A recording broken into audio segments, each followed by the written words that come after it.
warahmatullahi wabarakatuh. Kami dari kelompok 6 yang beranggotakan Widya Anggreni, Atika Fisilmi Kafa, dan Mia Ilmanda Hakim ingin mempresentasikan materi tentang proses rekrutmen sumber daya insani.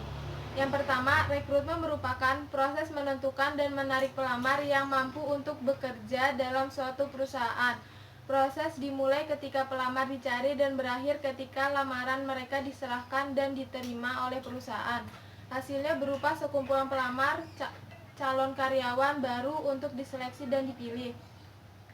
Tujuan utama dari proses rekrutmen adalah untuk mendapatkan orang yang tepat bagi suatu jabatan tertentu sehingga orang tersebut mampu bekerja secara optimal dan dapat bertahan di perusahaan untuk waktu yang lama. Selanjutnya, dasar hukum dan pandangan Islam terhadap rekrutmen. Islam memandang bahwa proses rekrutmen merupakan persoalan yang krusial karena proses rekrutmen berpengaruh terhadap hasil kinerja dan pencapaian tujuan suatu perusahaan. Selain itu, Islam juga menyatakan bahwa proses rekrutmen harus dilakukan dengan benar dan baik agar tujuan rekrutmen untuk mendapatkan karyawan yang pantas dan patut dapat tercapai. Di dalam Al-Quran, surat Al-Qasas ayat 26 yang artinya, dan salah seorang dari kedua perempuan itu berkata, "Wahai ayahku, jadikanlah ia sebagai orang yang bekerja pada kita. Sesungguhnya orang yang paling baik yang engkau ambil sebagai pekerja pada kita ialah orang yang kuat dan dapat dipercaya." Kuat dapat diartikan sebagai orang yang memiliki fisik yang sehat jasmani dan rohani, karena dengan fisik yang kuat, karyawan dapat melaksanakan tugas dengan baik sehingga dapat dipertanggungjawabkan. Sedangkan karyawan yang dapat dipercaya artinya bahwa karyawan baru memiliki sifat yang jujur, dapat dipercaya, bisa menjalankan amanah dengan baik. Kejujuran merupakan modal dasar bagi seorang karyawan. Terus ada hadis riwayat Imam Bukhari.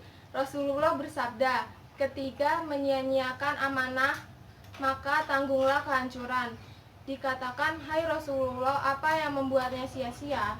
Rasulullah bersabda, "Ketika suatu perkara diserahkan kepada orang yang bukan ahlinya, maka tanggunglah kehancuran." Maksud dari hadis itu menyatakan pentingnya merekrut karyawan yang amanah, yang tidak menyia-nyiakan kepercayaan yang telah diamanahkan kepada karyawan tersebut. Dengan kata lain, karyawan harus bisa menjalankan tugas sesuai dengan apa yang dibebankan kepadanya dan tidak mengkhianati kepercayaan yang diberikan kepadanya. Apabila karyawan tidak amanah, maka berdampak buruk pada kinerja dan efek jangka panjangnya. Tujuan organisasi bisa tidak tercapai. Selanjutnya itu metode dan sumber rekrutmen. Metode rekrutmen sendiri adalah suatu cara yang diterapkan perusahaan di mana telah dipilih manakah yang paling tepat untuk diterapkan. Setiap perusahaan memiliki dan menerapkan metode yang berbeda-beda sesuai dengan kebutuhannya. Metode rekrutmen akan berpengaruh besar terhadap banyaknya lamaran yang masuk ke dalam perusahaan. Metode rekrutmen itu ada dua, yang pertama metode tertutup dan metode terbuka. Terus ada sumber rekrutmen. Sumber rekrutmen juga ada dua, ada perekrutan internal dan perekrutan eksternal. Pertama, perekrutan internal dalam perusahaan dapat dilakukan melalui penawaran terbuka untuk suatu jabatan, di mana pada program yang dibuka oleh perusahaan ini, karyawan dapat mengajukan diri dan permohonan untuk mengikuti seleksi internal, atau bisa juga melalui perbantuan pekerjaan. Cara ini dilakukan dengan memperbantukan seorang karyawan pada departemen atau suatu jabatan yang lain, dan perusahaan melakukan evaluasi selama proses perbantuan tersebut, dan apakah karyawan yang bersangkutan menunjukkan kinerja yang bagus pada departemen atau jabatan itu, maka perusahaan dapat mengangkatnya menjadi karyawan untuk mengisi posisi tersebut. Yang kedua itu dari sumber eksternal, dapat dilakukan dengan cara pengiklanan, yaitu upaya perusahaan untuk menarik pelamar dengan cara menerbitkan iklan lowongan kerja di media-media cetak atau elektronik. Terus bisa masuk ke organisasi profesi dan asosiasi-asosiasi tempat di mana banyak tenaga ahli dan profesional berkumpul, atau bisa saling bertukar informasi terus di lembaga-lembaga pendidikan dan pelatihan, dan masih banyak lagi. Assalamualaikum warahmatullahi wabarakatuh. Nama saya Mia Ilmada Hakim.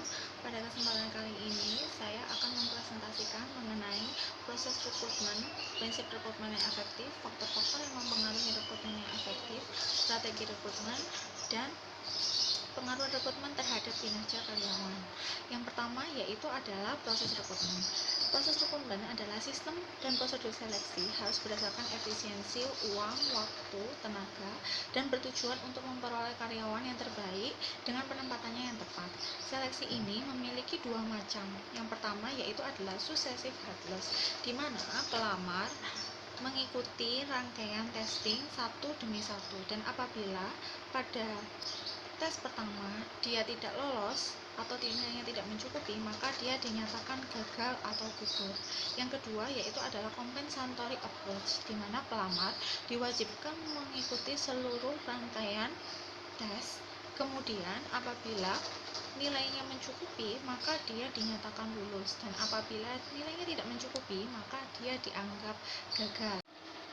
Urutan seleksi diantaranya yang pertama yaitu adalah seleksi surat-surat lamaran, pengisian belangko lamaran, pemeriksaan referensi, wawancara pendahuluan, tes-tes penerimaan, tes psikologi, tes kesehatan, wawancara akhir atasan langsung, lalu diputuskan diterima atau ditolak. Kedua yaitu prinsip rekrutmen yang efektif.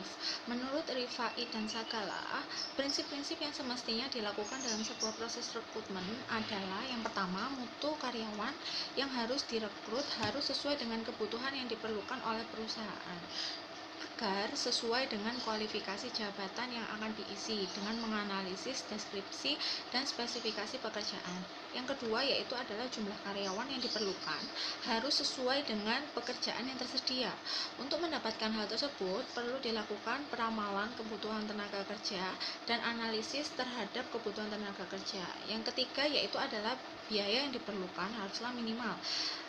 Yang keempat, memiliki perencanaan dan keputusan-keputusan strategi tentang perekrutan. Kelima, yaitu adalah fleksibilitas. Dan keenam adalah pertimbangan-pertimbangan hukum.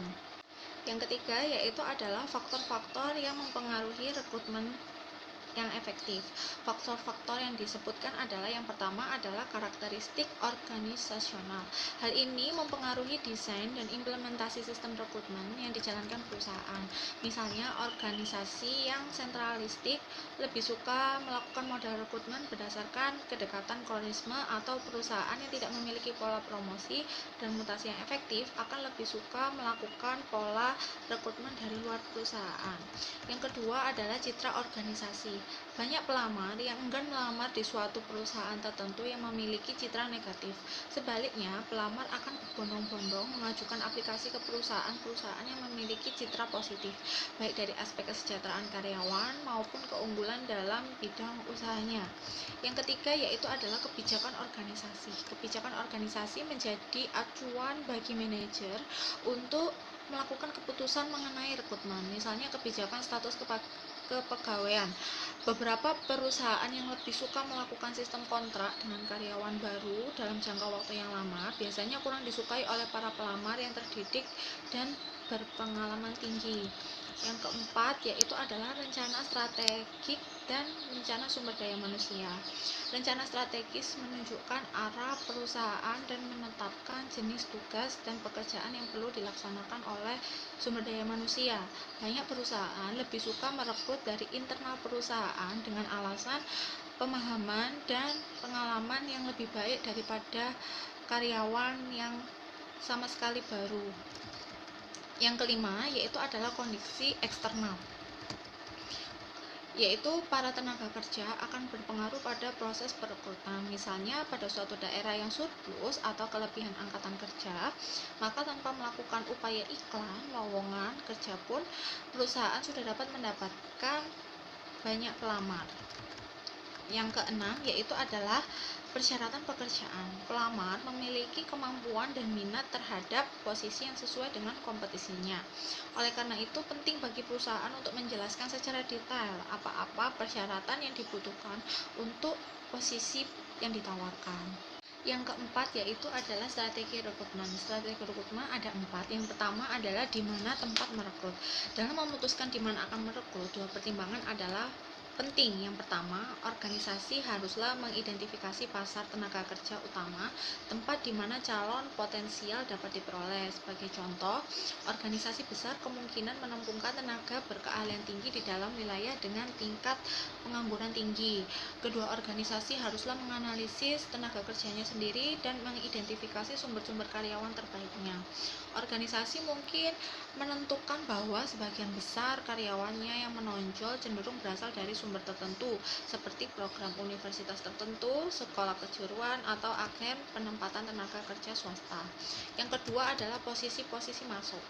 Keputusan strategi perekrutan lainnya yang perlu dibuat adalah di mana posisi-posisi masuk pertama kali atau entry level yang seharusnya di dalam hierarki organisasional. Sebagian besar organisasi biasanya mempunyai 2 posisi permulaan. Posisi entry level yang pertama adalah pada lapisan bawah sekali dari organisasi, seperti misalnya posisi produksi atau operasi. Posisi entry level yang kedua pada alis manajemen yang lebih rendah, seperti posisi penyedia tingkat 1 atau 2. Jalur-jalur karir untuk setiap posisi entry level perlu dipertimbangkan selama rekrutmen. Beberapa pelamar kerja mungkin dihilangkan, bukan karena mereka kekurangan keahlian-keahlian yang dimiliki untuk posisi entry level, namun karena mereka tidak mempunyai kemampuan dan keahlian-keahlian untuk dipromosikan ke jalur-jalur yang lebih tinggi. Yang ketiga yaitu adalah pencarian pelamar. Pencarian pelamar dapat melibatkan metode-metode perekrutan tradisional seperti menggunakan iklan-iklan surat kabar dan poster-poster lowongan kerja. Keempat yaitu adalah memikat pelamar. Pada saat organisasi merekrut pelamar-pelamar kerja, organisasi dipaksa menjalankan batas yang baik antara menyampaikan citra yang baik dan menyampaikan gambaran yang tidak realistik. Pada saat itu, perekrut-perekrut hanya memberikan gambaran satu sisi saja, yaitu adalah sisi positif dari organisasi saja, yang negatif tidak diberitahukan. Maka dari itu, perlu untuk merubah hal itu agar perusahaan benar-benar mendapatkan karyawan yang baik, loyal, dan sesuai dengan kriteria. Yang kelima yaitu adalah pengaruh rekrutmen terhadap kinerja karyawan. Proses rekrutmen dan pelatihan sangat perlu diterapkan oleh perusahaan agar perusahaan dapat menambah karyawan dan dapat meningkatkan pengetahuan karyawan serta meningkatkan kinerja karyawan. Pelatihan juga memiliki peranan yang sangat penting bagi karyawan dan bagi perusahaan. Pelatihan adalah suatu proses menambah kecakapan dan kemampuan karyawan untuk permintaan jabatan, serta dengan program tersebut diharapkan dapat meningkatkan efisiensi dan efektivitas kerja karyawan dalam mencapai sasaran-sasaran kerja yang telah ditetapkan. Kita akan membahas tentang filosofi rekrutmen. Filosofi rekrutmen ada 5 aspek. Yang pertama ada apakah akan mempromosikan dari dalam atau luar perusahaan. Yang kedua adalah apakah sekedar mengisi lowongan atau pengangkatan untuk jangka waktu yang lama dengan tujuan jangka panjang. Terus yang ketiga ada kedalaman komitmen untuk mencari dan pengangkatan untuk karyawan yang luas. Terus yang keempat ada para pelamar dianggap sebagai komoditas yang dibeli atau sebagai pelanggan-pelanggan yang hendak dirayu. Terus yang kelima ada persoalan etis yaitu keadilan dan kejujuran proses rekrutmen. Selanjutnya kita akan membahas tentang kendala rekrutmen. Yang pertama ada karakteristik organisasi. Contoh organisasi yang menekankan pengambilan keputusan secara terdesentralisasi akan lebih siap untuk menerima keputusan seorang manajer. Kemudian ada yang kedua, ada citra organisasi. Jika suatu organisasi memiliki citra yang rendah, maka untuk memikat individu akan lebih berkurang. Sedangkan jika perusahaan yang mempunyai citra sangat positif di kalangan masyarakat luar, maka akan sangat mudah untuk mencari pelamar dan tidak akan mengalami kesulitan dalam mencari calon-calon karyawan. Ketiga, tentang kebijakan organisasional. kebijakan rekrutmen organisasi juga akan mengarahkan para perekrut dalam membuat keputusan rekrutmen.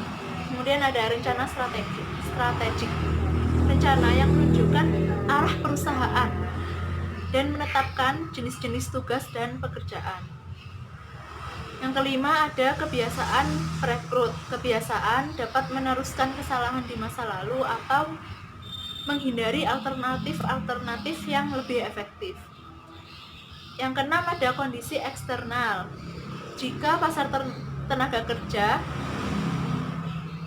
banyak, maka akan mempengaruhi rekrutmen melalui cara jika surplus tenaga kerja, maka akan memikat lebih dari cukup pelamar.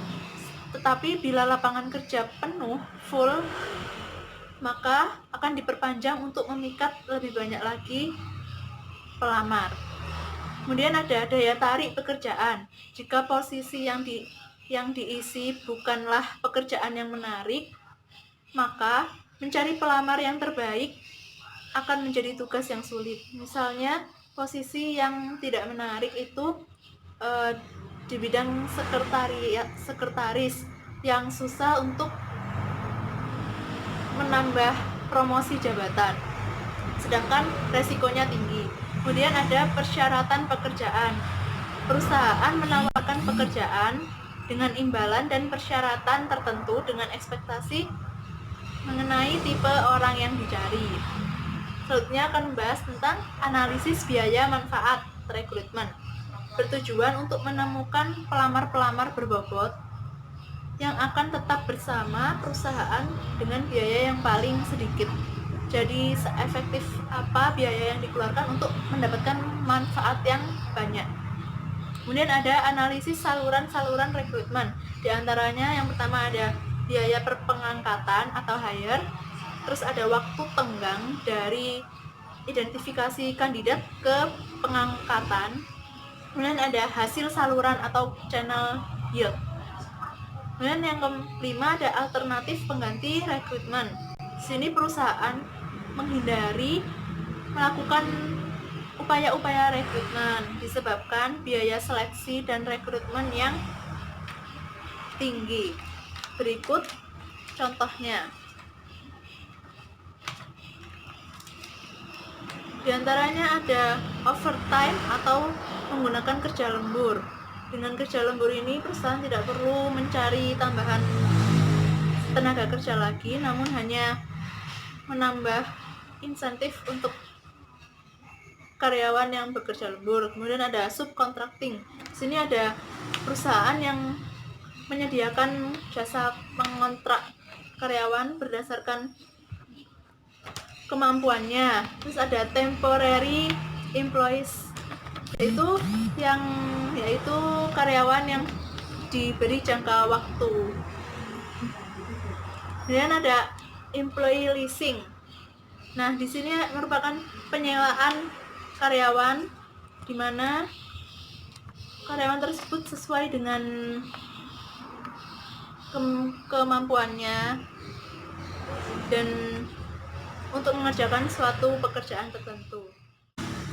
Sekian presentasi dari kelompok 6 tentang proses rekrutmen sumber daya insani. Wassalamualaikum warahmatullahi wabarakatuh.